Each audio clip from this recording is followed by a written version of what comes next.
Hello, everyone. I have some really good news. The circus is back in town. You heard that correctly. The circus has returned, so everybody can go and have some fun. So, if you haven't heard, Marjorie Taylor Greene has once again become the topic of discussion due to her antics. I don't really know what else to refer to it as other than antics. And she has thoroughly proved once again, as she does on every single occasion that she's in the news, that American politics is just a bunch of theatrics. It's theater, it's a show, it's a circus, everything and above. So, what I have is an article from CNN that pretty much details a situation that involved her and Representative Alexandria Ocasio-Cortez.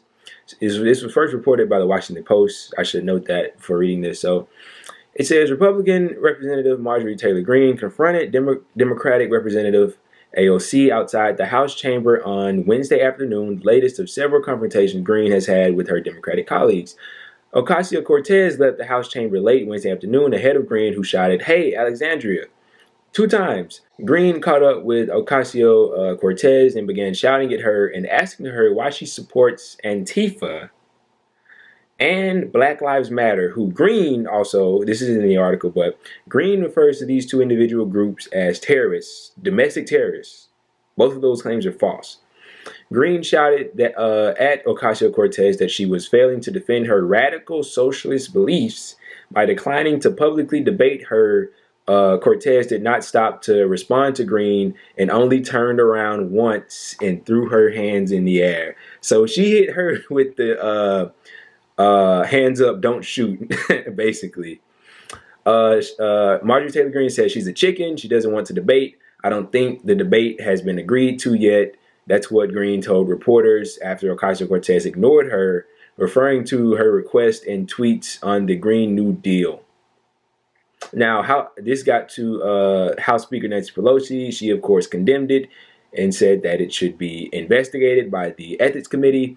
But Marjorie Taylor Greene, of course, in just like her dear leader Donald Trump, in Donald Trump fashion, she took to Twitter to talk about the altercation. I would like to just read you just some of the things that she said on Twitter.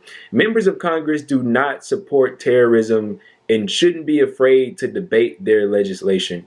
Well, it seems like she says just talk to AOC again. You didn't talk to her. She didn't even pay you any mind. She didn't want to talk to you. That's not a conversation. In order to talk to someone, they have to be willing to hold a conversation with you. You just berated a woman. That's what that was. She says, and I quote, "Miss Defund the Police wants to call the police for security because she's afraid of debating me about her socialist Green New Deal.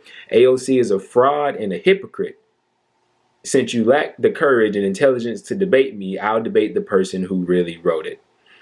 Okay, so this is absolutely insane. So, of course, people are coming out to condemn this and they're having their own opinion about it. But this woman is a freak show in every true sense of the word. She's a simpleton. I can't wrap my mind around who she even is. Guys, if you just go and do a little bit of research and just look at some of the things that she said, incendiary doesn't even begin to explain the magnitude of the words and the quotes and everything that she has said since she's basically been in the public eye. This woman is so fanatical, so hyperbolic, so reactionary. I mean, she blows every single Republican out of the water on those grounds. And that's hard to do when there's people like Ted Cruz that exist. Okay? So when I first saw this, I thought, these are two Congress people. These are two people that should be creating legislation to help the American people. That's their job, right? To serve the people. What the fuck are they doing here? Right? Shouldn't you be like in meetings and doing important shit that Congress people do?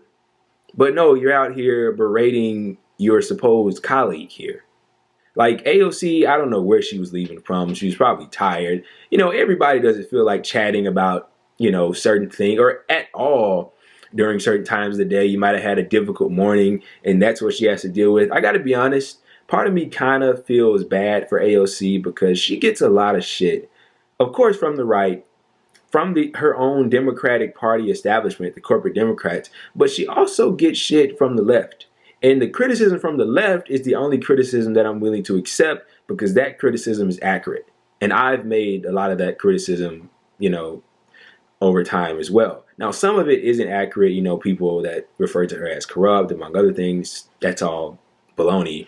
But the criticism coming from the left is the only really accurate criticism I see of AOC, and the criticism that's, really warranted. But I say that because it's coming from all different spectrums, even from the people that's supposed to be in support of her. And a lot of them are, but it's constructive criticism. But man, she catches hell, man. And I can only imagine, it must be lonely. It must be lonely, but this is what you asked for when you got elected. These are the things that come with being a congressperson. Now, I hate the fact that you have to be berated in the halls of Congress by this crazed individual, okay, that is Marjorie Taylor Greene. But I mean, you got to keep pushing forward. Now, with all that being said, let's get to the end of this. 80% of American workers live paycheck to paycheck. Half of American workers make $30,000 a year or less. Millions of Americans currently don't have health care. Millions of Americans are currently out of a job. Many people living in poverty.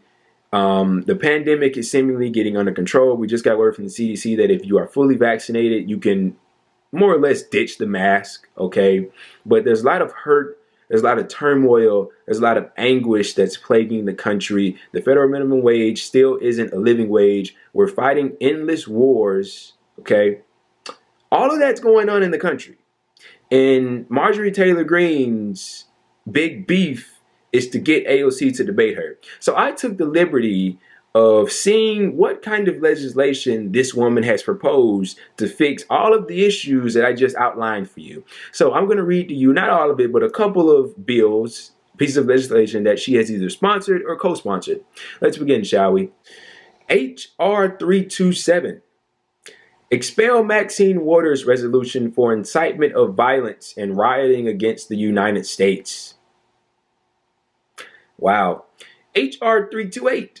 To remove Maxine Waters from the Committee on Financial Services for inciting violence against the United States. So the entire United States of America. So you, me, and everybody else. Maxine Waters incited violence against you. Don't forget that. H.R. 2445. To prohibit assistance to the West Bank and Gaza that directly benefits the Palestinian Authority and for other purposes. Wow. So with what's going on with the Palestinians in Israel right now, that's especially horrid. Especially, I mean, it was when she first proposed it, but especially now, that's truly horrendous. H.R. 993, the Second Amendment Preservation Act, as if we're going to get rid of that anytime soon or ever. H.R. 1883, to enact a moratorium on immigration, build the wall, prioritize securing the southern border, repeal certain executive orders which endanger the security of the United States, reassert a zero-tolerance immigration policy, and last but definitely not least, this is the last one I'll read, H.R. 57, impeaching Joseph R. Biden, President of the United States of America, for abuse of power by enabling bribery and other high crimes and misdemeanors. Oh, and I almost forgot her most recent piece of legislation, the Fire Fauci Act. Okay, so she wants to get Fauci out of there. So she's doing a really good job of helping the American people. She's a true patriot, a true champion of justice and change and helping the people that she's supposed to serve. This woman is a joke. Everybody from the state of Georgia should be embarrassed. I've never seen any person quite like this. But I mean, what else is there to say?